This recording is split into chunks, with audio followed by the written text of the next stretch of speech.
ನಮಸ್ಕಾರ, ಅಶ್ವವೇಗ ನ್ಯೂಸ್ಗೆ ಸ್ವಾಗತ. ನಾನು ವಿಜಯಲಕ್ಷ್ಮಿ. ಇಂದಿನಿಂದ ರಾಜ್ಯ ಸರ್ಕಾರದ ಅಧಿವೇಶನ ಆರಂಭವಾಗ್ತಾ ಇದ್ದಂತೆ ಸರ್ಕಾರಕ್ಕೆ ಬಿಸಿ ಮುಟ್ಟಿಸಲು ವಿವಿಧ ಸಂಘಟನೆಗಳು ಪ್ರತಿಭಟನೆಗಳ ಕಾವು ಜೋರಾಗಿತ್ತು. ಸರ್ಕಾರದ ವಿರುದ್ಧ ಆಕ್ರೋಶಗಳ ಕಹಳೆ ಮೊಳಗಿತ್ತು. ಹಾಗಾದ್ರೆ ಸರ್ಕಾರದ ವಿರುದ್ಧ ಯಾವ ಯಾವ ಸಂಘಟನೆಗಳ ಪ್ರತಿಭಟನೆ ಹೇಗಿತ್ತು ಎಂಬುದರ ಕಂಪ್ಲೀಟ್ ಡೀಟೇಲ್ಸ್ ಇಲ್ಲಿದೆ ನೋಡಿ.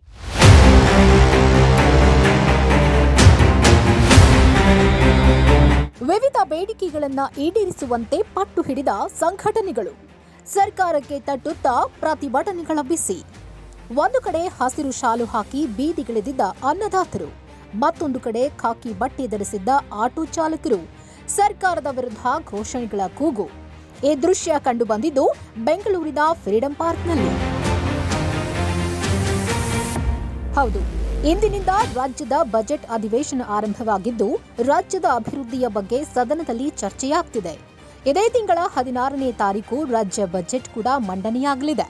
ಇನ್ನು ಸದನದಲ್ಲಿ ಒಂದೆಡೆ ಅಭಿವೃದ್ಧಿ ಚರ್ಚೆ ಶುರುವಾಗಿದ್ರೆ ಮತ್ತೊಂದೆಡೆ ಸರ್ಕಾರದ ವಿರುದ್ಧ ಸಮರ ಆರಂಭವಾಗಿದ್ದು ಕೆಲ ಸಂಘಟನೆಗಳು ಸರ್ಕಾರದ ವಿರುದ್ಧ ಸಿಡಿದೆದ್ದು ಬಜೆಟ್ನಲ್ಲಿ ಬೇಡಿಕೆಗಳನ್ನು ಈಡೇರಿಸುವಂತೆ ಪ್ರತಿಭಟನೆ ನಡೆಸಿದ್ರು. ದೇಶದ ಬೆನ್ನೆಲುಬಾಗಿರುವ ಅನ್ನದಾತರ ರೋಷಾಗ್ನಿ ಇಂದು ಸರ್ಕಾರದ ವಿರುದ್ಧ ಹೊತ್ತಿ ಉರಿದಿದ್ದು ರಾಜ್ಯದ ಬೇರೆ ಬೇರೆ ಜಿಲ್ಲೆಗಳಿಂದ ರೈತರೆಲ್ಲರೂ ಬಂದು ಹೋರಾಟ ನಡೆಸಿದ್ರು.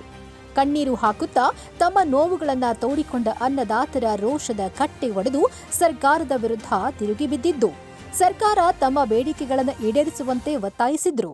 ಒಂದು ವೇಳೆ ಸರ್ಕಾರ ಈ ವಿಚಾರದಲ್ಲಿ ಮೌನವಾಗಿ ಮುಂದುವರೆದರೆ ಮುಂದಿನ ದಿನಗಳಲ್ಲಿ ತೀವ್ರವಾದ ಪ್ರತಿಭಟನೆ ನಡೆಸುವ ಎಚ್ಚರಿಕೆಯನ್ನ ಸರ್ಕಾರಕ್ಕೆ ರವಾನಿಸಿದ್ರು.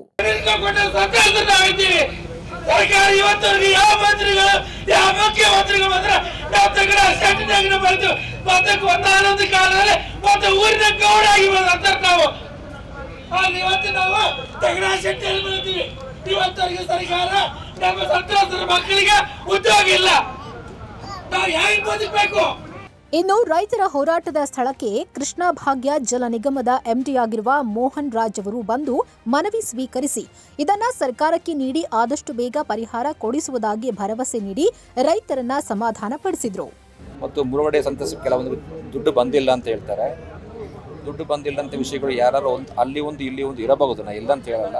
ಬಟ್ ಕೆಲವೊಂದು ಜನ ಅಕ್ವೈರ್ ಮಾಡಿದ ದುಡ್ಡನ್ನ ಕೂಡ ಈಗ ಬಿಡುಗಡೆ ಮಾಡ್ತಾ ಇದ್ದೇವೆ. ಸರ್ಕಾರ ನಮಗೆ ಕೊಟ್ಟಿದ್ದಾರೆ, ಬಿಡುಗಡೆ ಮಾಡ್ತಾ ಇದ್ದೇವೆ ನಾವು. ಸೊ ಹೆಚ್ಚುವರಿ ಪರಿಹಾರ ಕೋರಿ ಕೂಡ ಸುಮಾರು ರೈತರು ಕೋರ್ಟ್ಗೆ ಹೋಗಿದ್ದಾರೆ. ಕೋರ್ಟಲ್ಲಿ ಮಾಡಿದ ಆರ್ಡರ್ ನಾವು ಈಗ ಯಾವ ನ್ಯಾಯಬದ್ಧವಾಗಿ ನಮಗೆ ಸರಿ ಅಂತ ಕಂಡು ಬಂದಿದ್ದೋ ಅದಕ್ಕೆಲ್ಲ ಪರಿಹಾರ ಕೊಡ್ತಾ ಇದ್ದೇವೆ ನಾವು. ಮತ್ತೊಂದು ಕಡೆ ರಾಜ್ಯ ಹಾಗೂ ಕೇಂದ್ರ ಸರ್ಕಾರದ ವಿರುದ್ಧ ಚಾಲಕರ ಸಂಘಟನೆಯು ಸಿಡಿದೆದ್ದಿದ್ದು ಹಿಟ್ ಅಂಡ್ ರನ್ ಕೇಸನ್ನ ಸಡಿಲಗೊಳಿಸಿ 7 ಲಕ್ಷ ದಂಡ ಹಾಗೂ 10 ವರ್ಷ ಜೈಲು ಶಿಕ್ಷೆಯನ್ನ ಕಡಿತಗೊಳಿಸಬೇಕು ಹಾಗೂ ಚಾಲಕರ ಜೀವನಕ್ಕೆ ತೊಂದರೆ ಮಾಡುತ್ತಿರುವ ಓಲಾ, ಉಬರ್, ಬೈಕ್ ಟ್ಯಾಕ್ಸಿಯನ್ನ ನಿಲ್ಲಿಸಬೇಕೆಂದು ಆಗ್ರಹಿಸಿ ಪ್ರತಿಭಟನೆ ಕೈಗೊಂಡಿದ್ದು ಸರ್ಕಾರದ ಅವೈಜ್ಞಾನಿಕ ನಿಯಮಗಳ ವಿರುದ್ಧ ಗುಡುಗಿದ್ರು. ಇನ್ನು ಚಾಲಕರ ಪ್ರತಿಭಟನಾ ಸ್ಥಳಕ್ಕೆ ಸಾರಿಗೆ ಇಲಾಖೆಯ ಜಂಟಿ ಆಯುಕ್ತರಾದ ಮಲ್ಲಿಕಾರ್ಜುನ ಅವರು ಆಗಮಿಸಿ ಚಾಲಕರ ಮನವಿಯನ್ನ ಸ್ವೀಕರಿಸಿ ಆದಷ್ಟು ಬೇಗ ಬೇಡಿಕೆಗಳನ್ನು ಈಡೇರಿಸುವುದಾಗಿ ಭರವಸೆ ನೀಡಿದ್ರು. ಹೊತ್ತಿ ಉರಿತಾ ಇದ್ದ ಜ್ವಾಲೆಯನ್ನ ನಂದಿಸಲು ಪ್ರಯತ್ನಿಸಿದ್ರು. ಪಟ್ನಲ್ಲಿ ಸರ್ಕಾರದ ವಿರುದ್ಧ ರೈತರು ಹಾಗೂ ಚಾಲಕ ಸಂಘಟನೆಗಳು ಸಿಡಿದೆದ್ದಿದ್ದು ಇವರ ಹೋರಾಟಕ್ಕೆ ಮಣಿದು ಸರ್ಕಾರದ ಪ್ರತಿನಿಧಿಗಳಾಗಿ ಅಧಿಕಾರಿಗಳು ಬಂದು ಮನವಿ ಸ್ವೀಕರಿಸಿದ್ದಾರೆ. ಅಧಿಕಾರಿಗಳ ಕೈ ಸೇರಿರುವ ಪತ್ರಗಳು ಸದನದಲ್ಲಿ ಚರ್ಚೆಯಾಗುತ್ತಾ ಇಲ್ಲ ಸರ್ಕಾರಿ ಕಚೇರಿಗಳ ಮೂಲೆ ಸೇರುತ್ತಾ ಅನ್ನೋದನ್ನ ಕಾದು ನೋಡಬೇಕಿದೆ. ಕ್ಯಾಮರಾ ಪರ್ಸನ್ ವಿವೇಕ್ ಜೊತೆ ಚಂದ್ರಶೇಖರ್ ಯಲಬುರ್ತಿ, ಅಶ್ವವೇಗ ನ್ಯೂಸ್, ಬೆಂಗಳೂರು. ಇದಾಗಿತ್ತು ಈವರೆಗಿನ ಸ್ಪೆಷಲ್. ನಿರಂತರವಾಗಿ ನೋಡ್ತಾ ಇರಿ ಅಶ್ವವೇಗ ನ್ಯೂಸ್.